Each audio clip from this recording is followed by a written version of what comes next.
The suspension of comedian Jimmy Kimmel's late-night talk show on ABC has sparked controversy and debate over freedom of speech and how the First Amendment should be interpreted.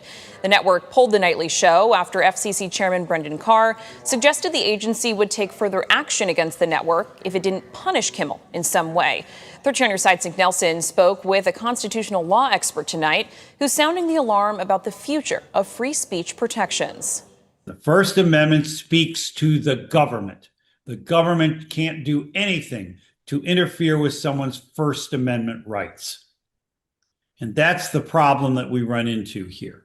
That's why there's something wrong with it.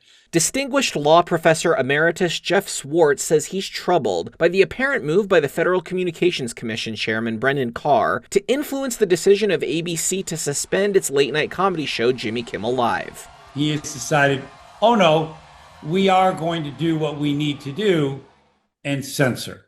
If we consider it a violation of the public trust when someone says something like Jimmy Kimmel said.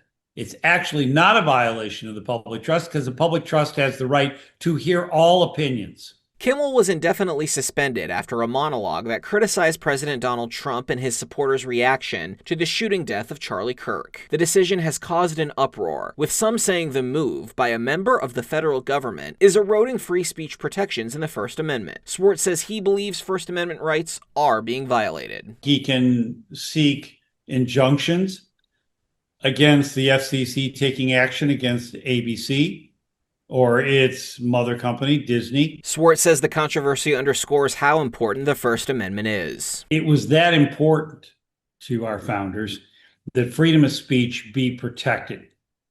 In other words, it was in many monarchies, the expression, thou shalt not speak ill of the king.